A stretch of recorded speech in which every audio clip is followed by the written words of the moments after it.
ગરબો રમતો, એમના ગરબો મંડતો, એટલે માતા કાળકાના મનમાં વિચાર કીધો કે આપણે સુધી ત્યાં ગરબો રમવા માટે જવું પડે. ત્યારે માતા કાળકાએ એક મહાન સ્વરૂપવાન સ્ત્રીનું રૂપ ધારણ કરી, બહુ મહાન સ્વરૂપવાન એટલે બહુ સુંદર સ્ત્રીનું રૂપ ધારણ કરી, અને પછી માતા કાળકા એમના મેલોથી ગરબો રમવા માટે આવ્યા. એટલે ગરબો રમ્યા 1 2 દાડા 3 દાડા એમ કાયમ ગરબો રમવા માટે એમને આવતા, અને ઈચ્છા થઈ ગઈ કે આપણે ગરબો રમીએ. એટલે એક દાડાએ ગોઈજો હોય ને, આપણે બધા આપણે છે, બીજો તો કોઈ ટકલો નથી ને, બધા આપણે છે વામણી.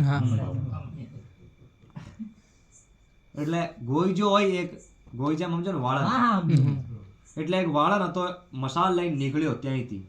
એટલે પેલા વાળનની નજર આ સ્ત્રી ઉપર પડી, પેલી માતા કાળકા જે સ્ત્રીનું રૂપ ધારણ લઈને આવતા ને, એટલે એમની નજર એ સ્ત્રી ઉપર પડી.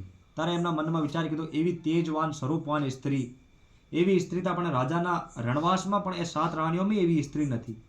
એવી આ સ્ત્રી કઈથી આવે? અને એવી સ્ત્રીની અગર ખબર હું પહેલા આપણા રાજા પતિને આપું તો રાજા પતિ તો ખુશ થઈને મને ઓર ઇનામ આપશે. એટલે એમના મનમાં એવું લાલચ આવ્યો કે એ સ્ત્રીની ખબર તો આપણા રાજા પતિને કરવી પડે કે તમારા 7 રાણીઓમાં એવી રાણી નથી, એવી એક સ્ત્રી આપણા ગરબા રમવા માટે આવે. ત્યારે પેલો ગોઈજો દોડતો દોડતો રાજા પતિના જોડે ગયો, અને રાજા પતિને જઈને કીધું કે રાજા પતિ, તમારી 7 રાણીઓમાં એવી કોઈ રાણી નથી, એવી એક સ્ત્રી આપણે ગરબો રમવા માટે આવે, અને તમારી રાણીઓમાં એવી રાણી નથી, એવી સ્વરૂપવાન સ્ત્રી ત્યારે ગરબો રમવા માટે આવે.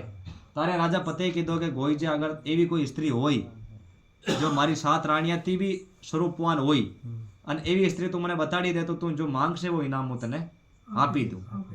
તારે પેલો ગોઈજો એમને રાજા પતિને લઈને આવ્યું, અને પછી દૂરથી ઇશારો કરીને બતાડ્યો, જો આ સ્ત્રી છે અને કાયમ આપણે ગરબો રમવા માટે આવે, અને એવી સ્ત્રી તમારી 7 રાણીઓમાં જોઈ લો છે નથી.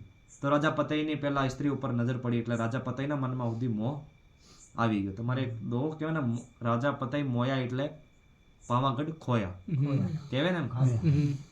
કાલે જ એમ કહેતા હતા પેલા વડીલો બધા બેઠા હતા ને અંગાતે, એટલે કહેતા હતા અમારા પાવાગઢ ઉપર એક દોહો છે, રાજા પતિએ મોયા એટલે પાવાગઢ ખોયા.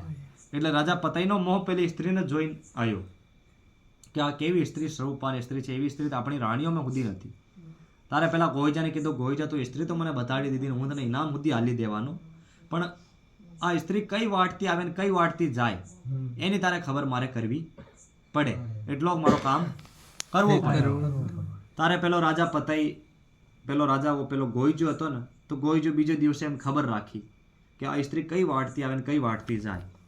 એટલે એક દાડે ખબર કરીને પાછો રાજા પતિના પાઈ ગયો, અને રાજા પતિને કીધું, રાજા પતિ આપણો જો પેલો મંદિર છે ને, આ મંદિરના રાસ્તાથી એક સ્ત્રી આવે, અને એ જ રાસ્તે પાછી જાતી રહે. માતા કાળકા મંદિરના રાસ્તાથી જ આવે ને, એટલે પેલો કીધો મંદિરના રાસ્તાથી આવે, મંદિરના રાસ્તે જ પછી જાવે. એટલે પતિ રાજા કીધું હારું એમ કહીને રાજા પતિ બીજે દિવસે મંદિરની વાટમાં જઈને બેહી ગયો, વાટમાં જ જઈને બેહી ગયો નીચે. એટલે માતા કાળકાએ પાછો સ્ત્રીનું રૂપ ધારણ કરીને જેમ પાછા નીકળતા હતા, એટલે માતાનો પલ્લો જાલ્યો, એનો પાલ્લો પકડ્યો, પાલ્લો જાલ્યો એટલે માતા પાછળ મોડીને જોયો, કીધું રાજા પતિ તમારે શું જોઈએ? તારે રાજા પતિએ કીધું કે મારી એવી ઈચ્છા છે કે તમે મારી 7 રાણીઓમાંથી બધાથી મોટી રાણી મળું, તમને પટરાણી તરીકે મારે રાખવાના છે.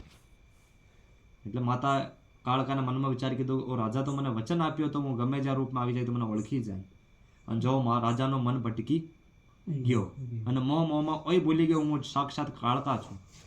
એટલે માતાએ કીધું કે રાજા તમે એવી ઈચ્છા છોડી દો, પેલા સ્ત્રીના રૂપમાં જ હતા, સ્વરૂપમાં નથી આવ્યા, અને એમ કીધું તમે એવી ઈચ્છા છોડી દો મને પટરાણી બનાવવાની, અને એના અલાવા તમારે કશું બીજી ચીજ જોઈએ તો માંગી લો, તમને 4 ચોકડીનો રાજ આપી શકું.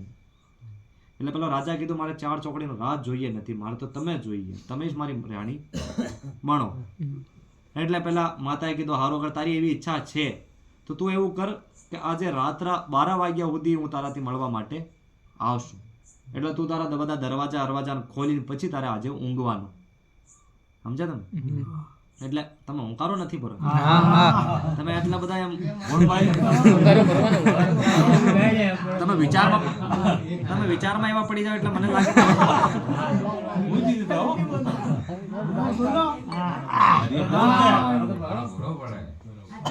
તમે ઊંઘ જ એમ કરે મુકેશભાઈ તો પાછા મુકેશભાઈ એટલે માતા કાળકાએ એમ કીધું કે તમે એવું કરો, તમારા દરબારો બધા ખુલ્લા રાખી અને આજે રાત્રે હું તમારાથી મળવા માટે આવીશું.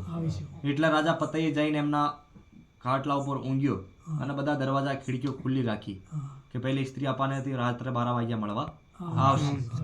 એટલે રાત્રા જેમ 12 વાગ્યા તો માતા કાળકા એમના સાક્ષાત સ્વરૂપમાં પ્રકટ થયા.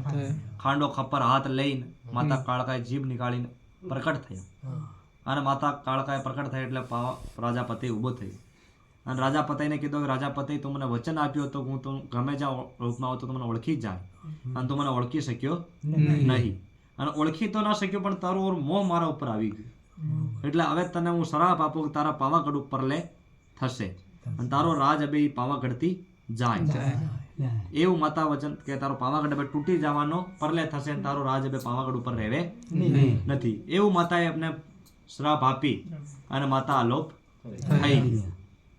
માતા આલોપ થઈ અને કીધું કે 6 મહિનાના માય તારો પાવાગઢનો રાજ જાતો રહે.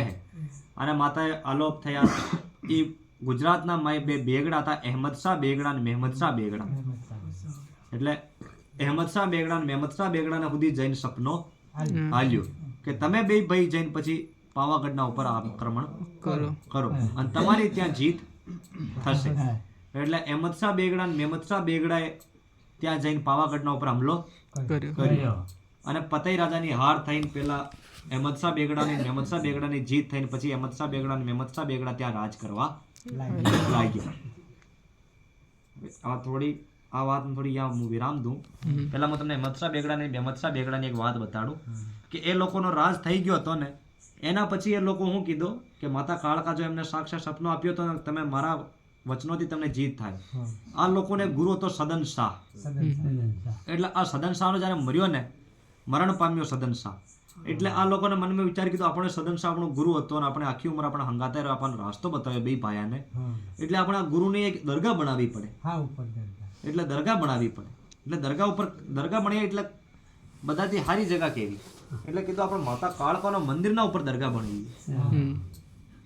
એટલે 2 ભાઈની મતી મારી ગઈ. જો પેલા માતા કાળકાના મંદિરના ઉપર દરગાહ બની અને માતા કાળકાએ પ્રકોપ કીધો એટલે એમનો રાજ સુધી જતો રહ્યો, એમનો સુધી વંશ વેલો ખતમ થઈ ગયો. એટલે માતા કાળકાના મંદિરના ઉપર દરગાહ બની એના માટે એમનો વંશ વેલો ખતમ થઈ. આ મોદીના રાજ આયા પછી પેલી દરગાહને હટાઈને આપણે સાઈડમાં દરગાહ બની. બાકી એ લોકો તો મુસલમાનો માતા કાળકાની પૂજા પાઠ બધી બંધ કરીને ધવજાની નીચે ઉતારી દીધી. ત્યાં ઉપર મંદિરના ઉપર જ દરગાહ બની હતી. પછી એમને જગ્યા પાછળ હવે આપી, હવે એમને પાછી દરગાહ તો ચાલુ જ છે અને હવે માતા કાળકાને પછી ધવજા પાછળ વહન કરાયું. એટલે પતઈ રાજાની હાર થઈ. હવે પાછી આપણે પાછી વાત ઉપર જઈએ. આ તો અત્યારે નવી વાત થઈ. એટલે રાજા પતઈનો રાજ જાતો રહ્યો.